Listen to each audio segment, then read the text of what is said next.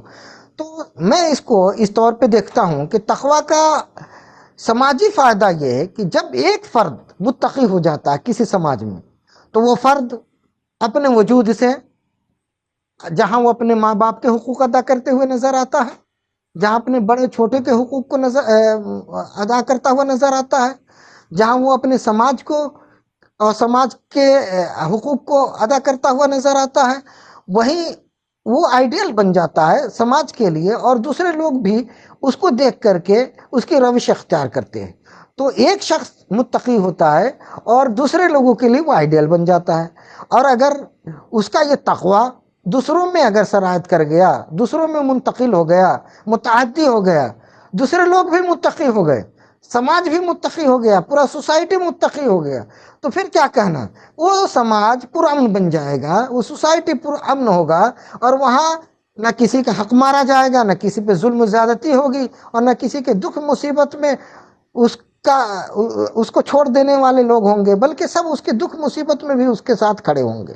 جی تو تقوی کا سماجی پہلو یہ ہے کہ سب سے پہلے سماج میں اگر لوگ متقی ہو جاتے ہیں تو سماج کے اندر عدل و انصاف قائم ہو جاتا ہے. جی عدل و انصاف قائم ہو جاتا ہے کہ ایک متقی شخص ہر حال میں یہ کوشش کرے گا کہ ہم کو اللہ کی بارگاہ میں جواب دینا ہے. تو جب جواب دینا ہے تو ہمارا جواب اچھا ہونا چاہیے، ہمارا رزلٹ اچھا ہونا چاہیے، اور اللہ رب العزت کی بارگاہ میں ہمارا حساب و کتاب ایسا ہو کہ جس بنیاد پہ اللہ رب العزت ہمیں اپنے انعامات سے نوازے، اپنے عذاب کا مستحق نہ بنائے. تو وہ ظاہر ہے کہ وہ سماج میں عدل و انصاف قائم کرنے کی کوشش کرے گا. اگر پورا سماج اس کے ساتھ عدل و انصاف میں معاون نہیں ہوتا ہے، ساتھ نہیں دیتا ہے، تو کم از کم وہ اپنی ذات کے انفرادی طور پہ وہ کم سے کم کوشش کرے گا کہ میرے وجود سے کسی کے اوپر ظلم نہ ہو، زیادتی نہ ہو، اور وہ اس کی قدرت، اس کی طاقت جس حد تک کے ہوگی وہ عدل اور انصاف کے ساتھ اپنی زندگی گزارے گا اور اس کو نافذ کرنے کی کوشش کرے گا. وہ اپنے بھائیوں کے ساتھ عدل و انصاف کرے گا، اپنے بہنوں کے ساتھ عدل و انصاف کرے گا، اپنے سماج کے ساتھ عدل و انصاف کرے گا. اور وہ عدل و انصاف کرنے میں کبھی یہ نہیں دیکھے گا کہ کون اپنا ہے اور کون غیر ہے. جی وہ اللہ کی رضا پہ اس کی نظر ہوگی، اللہ کی خشیت پہ اس کی نظر ہوگی.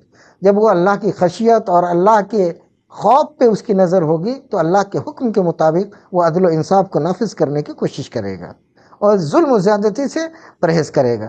تو ایسے شخص سے معاشرے کو فائدہ پہنچے گا. اور اگر پورا معاشرہ متقی ہو گیا تو پورے معاشرے میں عدل و انصاف کا نظام ہوگا، پورا معاشرہ پرامن ہوگا. اور تقوی کا ایک دوسرا ثمرہ کیا ہے کہ حقوق العباد کی ادائیگی. اگر اہل تقوی ہے کوئی، اللہ کی خشیت سے اس کا دل بھرا ہوا لبریز ہے، اللہ کی خشیت پہ اس کی نظر ہے، اللہ کی بارگاہ میں جواب دہی کا اس کو یقین ہے، اور وہ آخرت پہ یقین رکھتا ہوگا، تو یقین جانیے کہ وہ بندوں کے حقوق ادا کرے گا. جس طرح وہ اللہ کی عبادتیں کرتا ہے، نماز ادا کرتا ہے، روزہ رکھتا ہے، حج کرتا ہے، زکوٰۃ دیتا ہے، اسی طریقے سے وہ بندوں کے بھی حقوق ادا کرے گا. بیوی کے جو حقوق ہے اس کو ادا کرے گا، بچوں کے حقوق ہے اس کو ادا کرے گا، ماں باپ کے حقوق ادا کرے گا، اپنے شاگردوں کے حقوق ادا کرے گا، اپنے بڑے چھوٹے کے ساتھ سلیقے سے رہے گا، اپنے سماج کے جو حقوق اس سے وابستہ ہے اس کو ادا کرنے کی کوشش کرے گا. کیونکہ میں پہلے بھی بتا چکا ہوں کہ بندے سے جو چیزیں متعلق ہیں وہ عبادات ہیں، معاملات ہیں اور اخلاقیات ہیں. تو عبادات کا تعلق تو بندے کا اپنے رب سے ہے.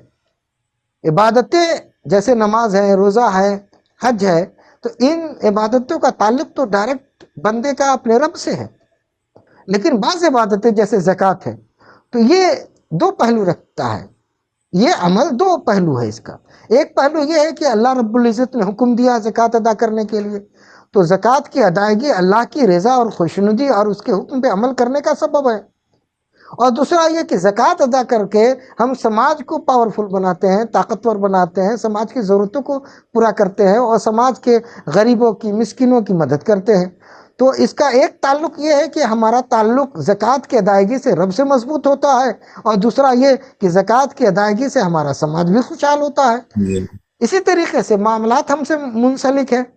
جیسے ہم لین دین کرتے ہیں، تجارت کرتے ہیں، کاروبار کرتے ہیں، لوگوں کے حقوق ادا کرتے ہیں، کھیتی ہے، زراعت ہے، جو بھی معاملات ہم کرتے ہیں اسی دنیا میں، اسی دنیا کے لوگوں کے درمیان کرتے ہیں. تو اس دنیا میں لوگوں کے ساتھ جو ہمارے معاملات ہیں اس میں بہت سارے ایسے مواقع ہیں جہاں ہم ظلم و زیادتی کا مظاہرہ جی کر سکتے ہیں. لیکن اگر اللہ رب العزت کی خشیت ہوگی دل و دماغ میں، اللہ کی بارگاہ میں جواب دہی کا یقین ہوگا، آخرت کا یقین بسا ہوگا، تو اس وقت معاملات کرتے وقت بھی بندہ سچا ہوگا اور حق کو اس کے کامل حقوق کے ساتھ ادا کرے. تو حقوق العباد میں بھی وہ کامل ہوگا اور اچھا ہوگا. جب بندوں کے حقوق ادا کیے جانے لگیں گے ملک میں، معاشرے میں، گھر میں، سماج میں، خاندان میں، دنیا میں، تو یہ جان لیجئے کہ جب حقوق کی ادائیگی بھرپور ہو جاتی کسی سماج میں تو اس سماج میں امن خود بخود قائم ہو جاتا ہے. امن اور سلامتی، آشتی، شانتی کا ایک ماحول ایٹومیٹک پیدا ہو جاتا ہے. کیونکہ آج جتنے بھی مسائل ہیں وہ حقوق کی ادائیگی نہ ہونے کی وجہ سے. جی، اگر سب حقوق کی سارے ادائیگی ہونے فتنے جو لگے ہیں گی، وہ اسی لیے ہی ہیں. جی اگر سب کے حق ادا ہونے لگے، سب کو اپنا اپنا حق ملنے لگے گا، تو دنیا کے 90% مسائل یوں ہی حل ہو جائیں گے. جی تو بندہ جب خشیت سے لبریز ہوگا، تقوی سے بھرا ہوا ہوگا اس کا دل و دماغ، تو اس صورت میں وہ بندوں کے حقوق ادا کرے گا، معاملات میں سچا ہوگا، اخلاقیات میں عمدہ ہوگا، اور معاشرہ ایٹومیٹک پرامن ہو جائے گا، پرسکون ہو جائے گا، اور امن و شانتی کا ماحول ہر طرف قائم ہو جائے گا. جی اسی طرح تقوی کا ایک سماجی زاویہ یہ ہے کہ باہمی احترام و محبت فروغ پاتا ہے. اگر اہل تقوی کسی سماج میں ہے تو اس اہل تقوی کو یہ یقین ہوگا کہ اگر ہم کو رب کو راضی کرنا ہے تو رب کے بندوں کے ساتھ بھلائی کرو. کیونکہ جی قرآن کا مزاج یہ ہے کہ جو بندوں پہ مہربانی کرتا ہے اللہ اس پہ مہربانی کرتا ہے. حدیث پاک میں آیا ہے کہ تم روئے زمین پہ مہربانی کرو، اللہ رب العزت تمہارے اوپر مہربان ہوگا. تو اس طریقے کی تعلیمات اللہ رسول نے دی ہے کہ اللہ کے بندوں کے ساتھ بھلائی کرنے والا اللہ کی رحمت کا مستحق ہوتا ہے. تو جب یہ تصور اس کے پاس ہوگا، یہ تعلیم اس کو مل جائے گی، تو ظاہر ہے کہ وہ اللہ اور رسول کو اور آخرت کو اپنے کامیاب بنانا چاہے گا اور راضی کرنا چاہے گا. تو اس صورت میں اپنے معاشرے میں وہ ایک دوسرے کا احترام بھی کرے گا اور ایک دوسرے کی مدد بھی کرے گا. جب معاشرے میں ایک دوسرے کے مدد کا جذبہ پیدا ہو جائے گا، ایک دوسرے کی مصیبت میں کھڑا ہونے کا جذبہ پیدا ہو جائے گا افراد کے اندر، معاشرے کے افراد کے اندر، تو وہ معاشرہ تو ایٹومیٹک پرامن ہو جائے گا، جی پرسکون ہو جائے گا، امن و شانتی کا ماحول قائم ہو جائے گا، محبت اور بھائی چارگی یہاں فروغ پائے گی. اس معاشرے کو کچھ کہنا ہی نہیں پڑے گا. تو تقوی کی کمی کی وجہ سے یہ ساری برائیاں ہوتی ہے کہ ہم ایک دوسرے کا احترام بھی نہیں بجا لاتے اور ایک دوسرے کی مدد بھی نہیں کرتے. تو باہمی احترام و محبت کا ایک نظام قائم ہو جائے گا اگر سماج کے لوگ اہل تقوی بن جاتے ہیں. تو جی تقوی اتنی ضروری ہے.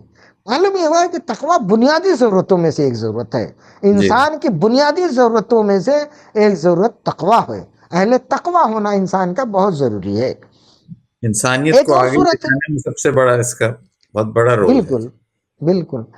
اسی طرح رواداری اور صبر کا مظاہرہ، معاشرے میں رواداری اور صبر کا مظاہرہ ہوگا. کہ مان لیا کہ میں اہل تقوی ہوں یا ہمارے معاشرے کے چند لوگ اہل تقوی ہیں جو اللہ کی رضا کے لیے جیتے ہیں، اللہ کی خشیت اور اللہ کے خوف سے ان کا دل لبریز ہے، اور وہ اللہ کی رضا ہی کے لیے جیتے اور مرتے ہیں. ان کی ہر آن، ہر لمحہ، ہر عمل میں ان کی نظر اللہ کی خوشنودی پر ہے. اگر ان کے اوپر کسی نے ظلم کیا، زیادتی کر دی، تو ظاہر ہے وہ صبر کریں گے، کیونکہ ظالم کے ساتھ وہ ظلم نہیں کریں گے. زیادہ سے زیادہ وہ ڈیفینس کر سکتے ہیں اپنا. لیکن ڈیفینس میں بھی اللہ کا حکم یہ ہے کہ ڈیفینس میں تم حد سے مت بڑھو، جی ایسا نہ ہو کہ تم خود ظالموں میں سے بن جاؤ. تو جب یہ تعلیم اس کے ذہن میں ہوگی، اس کی نظر میں اللہ تعالیٰ کی یہ تعلیمات ہوگی، تو اس صورت میں وہ اگر ڈیفینس پہ بھی آئے گا تو ظلم کے حد کو نہیں جائے گا. وہ اپنے ایک دائرے میں رہے گا، جو اس کو حق دیا ہے شریعت نے، اس کو اللہ اور رسول نے جو حق دیا ہے، جو تقوی کی روح سے اس کا حق بنتا ہے، اسی حق میں وہ رہے گا، وہ خود ظالم نہیں بنے گا۔ اور اگر وہ ڈیفنس کرنے کی بھی قوت نہیں رکھتا ہے تو اس وقت وہ صبر کرے گا۔ جب وہ صبر کرے گا، رواداری سے پیش آئے گا، دوسرا ظلم کر رہا ہے اس کے ساتھ بھلائی کرے گا، دوسرا ظلم کر رہا ہے وہ صبر کرے گا، تو ایک دن ہمارا معاشرہ پلٹ جائے گا۔ ظالم کتنا ظلم کرے گا، ظلم کرتا کرتا وہ تھک جائے گا، اہل صبر کے سامنے وہ ایک دن جھک جائے گا، اور اہل صبر کے استقامت کے سامنے وہ گھٹنے ٹیک دے گا، اور ایک دن اس کی ضمیر کی آواز آئے گی کہ میں ظالم ہوں اور میرا بھائی مظلوم ہے، اور میں اتنے دن سے اس کے اوپر ظلم کر رہا ہوں اور صبر کرتا آ رہا ہے۔ ممکن ہے کہ اس کی انسانیت جاگ جائے اور اس کے نیچر سے، اس کے فطرت سے آواز آئے کہ میں غلط ہوں اور میرا بھائی، سماجی بھائی، ملکی بھائی، قومی بھائی اچھا ہے، اور اس نے ہمارے ظلم کا جواب بھائی چارگی سے اور صبر سے اور محبت سے دیا، رواداری سے دیا۔ تو رواداری فروغ پائے گا، صبر کا ماحول قائم ہوگا اگر کسی معاشرے میں، کسی سوسائٹی میں اہل تقوی لوگ ہوں گے تب۔ تو جی متقی لوگ کسی سماج میں ہوں گے تو اس سماج میں اہل صبر بھی ہوں گے اور اہل روادار بھی ہوں گے، خیر خواہ لوگ بھی ہوں گے، کیونکہ تقوی کا ثمرہ ہے صبر کرنا اور رواداری کرنا۔ تو جب تقوی ہوگا تو اس کا ثمرہ نکل کر کے آئے گا، اس کے پھل دکھیں گے۔ اور اگر تقوی ہی نہیں ہوگا تو انسان ظلم کے بدلے ظلم کرے گا اور پورا معاشرہ ظلم سے بھر جائے گا۔ حضرت خواجہ نظام الدین اولیاء قدس سرہ نے فرمایا کہ اگر کانٹے کے بدلے سب کانٹا ہی بچھائے تو پوری دنیا کانٹوں سے بھر جائے گی۔ تو رواداری کی تو تعلیم صوفیہ نے یہ دی ہے کہ اگر کوئی کانٹا بچھائے تمہاری راہ میں تو تم پھول بچھا دو، اس کانٹے کو ہٹانے کی کوشش کرو تاکہ دوسرے لوگ آرام سے اس راہ پہ چل سکے۔ اگر سب لوگ کانٹے کے بدلے کانٹا بچھائیں گے تو پوری دنیا کانٹوں سے بھر جائے گی۔ تو جی ہماری اور آپ کی تخلیق اس لیے نہیں ہوئی ہے کہ ہم کانٹوں سے دنیا کو بھر دیں، ہماری تخلیق تو اس لیے ہوئی ہے کہ امن سے، شانتی سے، صبر سے، شکر سے اس دنیا کو بھر دیں اور دنیا کے انسانوں کو متعارف کرا دیں اس کے خالق سے، اس کے مالک سے، اس کے حاکم مطلق سے، کہ کون ہے جو ہمارا خالق ہے، مالک ہے، حاکم ہے، اور ہم کو جس نے بھیجا اس دنیا میں، اور کیا ہمارا ہوم ورک ہے اس دنیا میں۔ اس ہوم ورک کو اگر ہم کامل طور پہ بجا لائیں گے، اچھی طرح کریں گے تو ہمارا انعام بھی پورا پورا ملے گا۔ اور اگر ہوم ورک ہمارا کمپلیٹ نہیں ہوگا تو ہمارا رزلٹ بھی ناقص ہوگا، ہمیں سزائیں بھی ملے گی، دکھ بھی اٹھانے پڑیں گے، اللہ کے عذاب سے بھی دوچار ہونا پڑے گا اور اس کی ناراضگی بھی جھیلنی پڑے گی۔ تو اس دنیا میں بھی مصیبت ہے تقوی نہ اختیار کرنے کی بنیاد پر، اور مرنے کے بعد بھی مصیبتیں اٹھانی پڑے گی اہل تقوی نہ ہونے کی وجہ سے۔ اور اگر اہل تقوی ہو جاتا ہے انسان تو صرف اپنے لیے بھلائی نہیں ہے بلکہ پورے معاشرے کو ہم سے بھلائی اور اچھائی پہنچتی ہے۔ بے شک تقوی کا ایک اور سماجی پہلو ہے سچائی اور امانت داری کا مظاہرہ۔ اگر کسی معاشرے میں، کسی سماج میں لوگ اہل تقوی ہوں گے جن کے قلوب اللہ کے خوف سے، اللہ کی خشیت سے لبریز ہوں گے، اور جن کی نظر آخرت پر اور اللہ کی بارگاہ میں جواب دہی پہ ہوگی، تو وہ شخص معاشرے میں سچائی کے ساتھ زندگی گزارے گا، امانت داری کے ساتھ زندگی گزارے گا، کسی کی امانت میں نہ خیانت کر سکتا ہے اور نہ کسی دنیاوی مفاد کے لیے وہ جھوٹ بول سکتا ہے۔ دنیا ٹل سکتی ہے لیکن وہ اپنی جگہ سے ہٹ نہیں سکتا ہے۔ تو سچائی فروغ پائے، امانت داری کا بول بالا ہو، ایسا معاشرہ قائم ہوگا تقوی کی بنیاد پر۔ تو تقوی ہمارے لیے اتنا ضروری۔ اسی طرح تقوی کا ایک اور پہلو ہے امن اور تعاون کا فروغ، جو مختلف باتوں کے ضمن میں آ چکی ہے، لیکن اگر ہمارے اندر تقوی ہے اور جب اتنے اعمال ہم انجام دیں گے، صبر کریں گے، سچائی کا مظاہرہ کریں گے، امانت داری کے ساتھ زندگی گزاریں گے، لوگوں کے حقوق ادا کریں گے، تو یہ سارے اعمال نتیجے کے طور پر ایک ایسا معاشرہ تشکیل دے گا جو معاشرہ پرامن ہوگا، پرسکون ہوگا، اور وہاں ایسا لگے گا کہ اللہ کی حاکمیت ہے۔ یہاں اس معاشرے میں اللہ کا حکم نافذ ہے، اور اس معاشرے میں حاکم مطلق کی حاکمیت چلتی ہے، اور یہ معاشرہ دنیا کے لیے آئیڈیل معاشرہ ہے۔ اور ایسے معاشرے کی دنیا کو ہر زمانے میں ضرورت رہی ہے اور ہر زمانے میں ضرورت رہے گی. اور اگر اہل تقوی نہیں ہے کسی معاشرے میں، اہل تقوی سے کوئی سوسائٹی، کوئی معاشرہ، کوئی سماج خالی ہے، تو اس معاشرے کے لوگ چاہے لاکھ مذہب کا دم بھرتے ہوں، وہ کسی بھی مذہب کا دعویٰ کرتے ہوں، اور تقوی نہیں ان کے دل و دماغ میں، وہ اللہ کا خوف نہیں رکھتے ہیں، تو وہ مذہب کا سہارا لے کر ظلم کریں گے. یہ وہ تو صاف مذہب کے نظر آ رہا ہے. وہ جی مذہب کے پردے میں زیادتی کریں گے، وہ مذہب کے جی پردے میں خون خرابہ کریں گے، وہ مذہب کے پردے میں انسانیت کو ذبح کریں گے، انسانیت کا قتل عام کریں گے. اور یہ معاشرہ، اس وقت کا معاشرہ، عالمی معاشرہ اسی بلا میں مبتلا ہے کہ آج مذہب کے نام پر خون خرابہ کرنے کے لیے ہر آدمی آمادہ ہے. ایسے میں تقوی بہت اہم ہے. جی تقوی اختیار کرنا اور تقوی کو سمجھنا اور تقوی کی کیفیت سے ہر قلب کو مستفیض ہونا بے حد ضروری ہے. تو میں یہ کہہ سکتا ہوں کہ پوری دنیا میں امن کے قیام کے لیے تقوی ضامن ہے، اور جی پوری دنیا کے انسانوں کو انسانیت کی راہ پہ لانے کے لیے تقوی محرک ہے، اور تقوی ہی سب سے بڑی بنیاد ہے. اگر اہل تقوی ہیں اس دنیا میں تو یہ جان جائیے کہ اس دنیا میں امن ہے، شانتی ہے. اور اگر اہل تقوی نہیں ہے اس دنیا میں، اس معاشرے میں، اس سوسائٹی میں، تو اس سوسائٹی میں نہ انسانیت ہے، نہ لوگوں کے حقوق ہیں، اور نہ ہی اس معاشرے میں امن و سکون ہے اور طمانینت قلبی، کچھ جی بھی نہیں. جی انسان ایک بالخصوص یہ ہمارے اپنے مسلمان ملکوں اور معاشروں میں یہ تو بہت زیادہ ہے. ہر معاشرے میں، ہر خاندان میں، ہر سوسائٹی میں، ہر گھر میں تقوی کی ضرورت ہے، کیونکہ گھر میں بھی ہم حقوق ادا نہیں کرتے ہیں. بھائی بھائی کا حق ادا نہیں کرتا، بھائی بہنوں کے حقوق ادا نہیں کرتے، والدین کے حقوق ادا نہیں کرتے.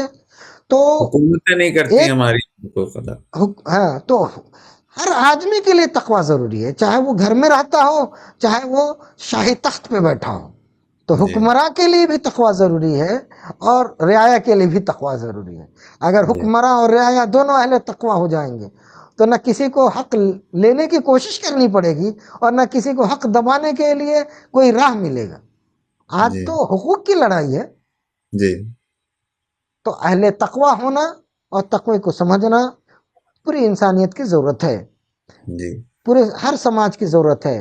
اور یہ تقوی میں کہہ سکتا ہوں بلا شبہ کہ تقوی امن عالم کا ضامن ہے اور انسانیت کا محرک ہے. وہ محرک ہے جو انسانوں کو اس انسانیت سے اور اس خاک سے اٹھا کر کے اللہ کی معرفت تک پہنچا دیتا ہے.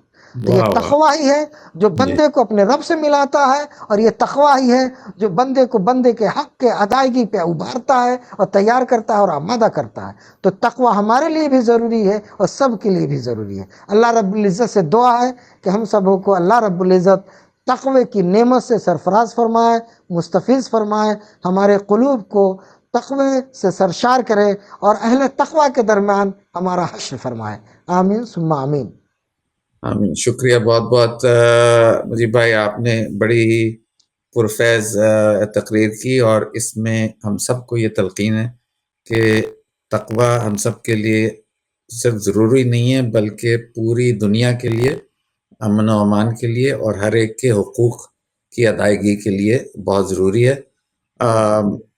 انشاءاللہ اگلی دفعہ پھر حاضر ہوں گے ناظرین. اگلی دفعہ ہم آخرت کے کانسیپٹ کے اوپر گفتگو کریں گے.